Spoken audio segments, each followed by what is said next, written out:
Este es un tiempo muy especial, donde compartimos la lectura de la palabra de Dios. Les invito a que busquen en sus Biblias o Nuevos Testamentos el Evangelio según San Marcos.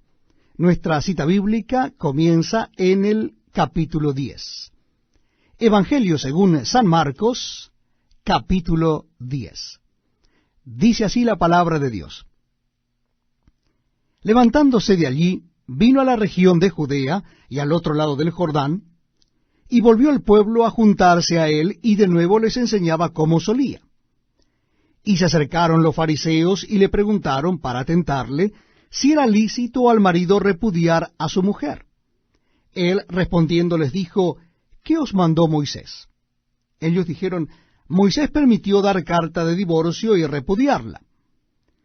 Y respondiendo Jesús les dijo, por la dureza de vuestro corazón os escribió este mandamiento, pero al principio de la creación, varón y hembra los hizo Dios.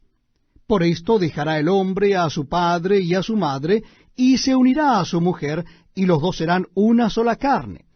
Así que no son ya más dos, sino uno. Por tanto, lo que Dios juntó, no lo separe el hombre. En casa volvieron los discípulos a preguntarle de lo mismo, y les dijo, cualquiera que repudia a su mujer y se casa con otra, comete adulterio contra ella. Y si la mujer repudia a su marido y se casa con otro, comete adulterio. Y le presentaban niños para que los tocase, y los discípulos reprendían a los que los presentaban. Viéndolo Jesús, se indignó y les dijo, dejad a los niños venir a mí, y no se lo impidáis, porque de los tales es el reino de Dios. De cierto os digo, que el que no reciba el reino de Dios como un niño, no entrará en él. Y tomándolos en los brazos, poniendo las manos sobre ellos, los bendecía. Al salir él para seguir su camino, vino uno corriendo, e hincando la rodilla delante de él, le preguntó, Maestro bueno, ¿qué haré para heredar la vida eterna? Jesús le dijo, ¿por qué me llamas bueno? Ninguno hay bueno, sino solo uno, Dios. Los mandamientos sabes. No adulteres, no mates, no hurtes, no digas falso testimonio, no defraudes, honra a tu padre y a tu madre. Él entonces respondiendo le dijo, Maestro, todo esto lo he guardado desde mi juventud.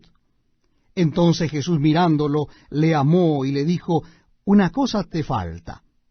Anda, vende todo lo que tienes y dalo a los pobres y tendrás tesoro en el cielo. Y ven, sígueme, tomando tu cruz. Pero él, afligido por esta palabra, se fue triste porque tenía muchas posesiones. Entonces Jesús, mirando alrededor, dijo a sus discípulos, cuán difícilmente entrarán en el reino de Dios los que tienen riquezas.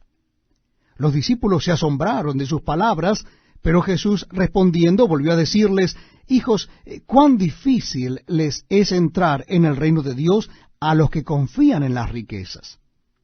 Más fácil es pasar un camello por el ojo de una aguja que entrar un rico en el reino de Dios. Ellos se asombraban aún más, diciendo entre sí, ¿quién pues podrá ser salvo? Entonces Jesús mirándolos dijo, para los hombres es imposible, mas para Dios no, porque todas las cosas son posibles para Dios. Entonces Pedro comenzó a decirle, he aquí, nosotros lo hemos dejado todo y te hemos seguido.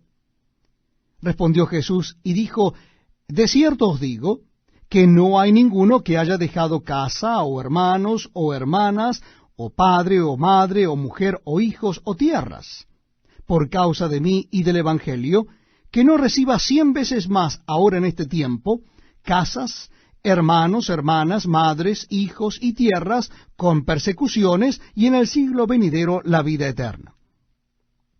Pero muchos primeros serán postreros, y los postreros primeros. Iban por el camino subiendo a Jerusalén, y Jesús iba delante, y ellos se asombraron, y le seguían con miedo.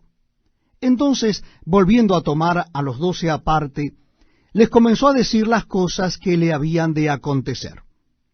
He aquí subimos a Jerusalén, y el Hijo del Hombre será entregado a los principales sacerdotes y a los escribas, y le condenarán a muerte, y le entregarán a los gentiles, y le escarnecerán, le azotarán, escupirán en él, y le matarán.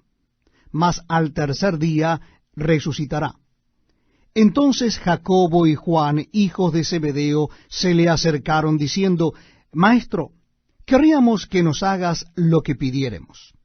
Él les dijo, ¿qué queréis que os haga? Ellos le dijeron, concédenos que en tu gloria nos sentemos el uno a tu derecha y el otro a tu izquierda. Entonces Jesús les dijo, no sabéis lo que pedís. ¿Podéis beber del vaso que yo bebo, o ser bautizado con el bautismo con que yo soy bautizado? Ellos dijeron, podemos. Jesús les dijo, a la verdad, del vaso que yo bebo beberéis, y con el bautismo con que yo soy bautizado seréis bautizados. Pero el sentaros a mi derecha y a mi izquierda no es mío darlo, sino a aquellos para quienes está preparado. Cuando lo oyeron los 10, comenzaron a enojarse contra Jacobo y contra Juan. Mas Jesús, llamándoles, les dijo, ¿sabéis que los que son tenidos por gobernantes de las naciones se enseñorean de ellas, y sus grandes ejercen sobre ellas potestad? Pero no será así entre vosotros, sino que el que quiera hacerse grande entre vosotros será vuestro servidor, y el que de vosotros quiera ser el primero será siervo de todos. Porque el Hijo del Hombre no vino para ser servido, sino para servir, y para dar su vida en rescate por muchos. Entonces vinieron a Jericó, y al salir de Jericó él y sus discípulos y una gran multitud, Bartimeo el ciego, hijo de Timeo, estaba sentado junto al camino mendigando. Y oyendo que era Jesús Nazareno, comenzó a dar voces y a decir, Jesús, hijo de David, ten misericordia de mí. Y muchos le reprendían para que se callase, pero él clamaba mucho más, Hijo de David, ten misericordia de mí. Entonces Jesús, deteniéndose, mandó llamarle, y llamaron al ciego diciéndole, ten confianza, levántate, te llama. Él entonces, arrojando su capa, se levantó y vino a Jesús. Respondiendo Jesús le dijo, ¿qué quieres que te haga? Y el ciego le dijo, Maestro, que recobre la vista. Y Jesús le dijo, vete, tu fe te ha salvado. Y enseguida recobró la vista y seguía a Jesús en el camino.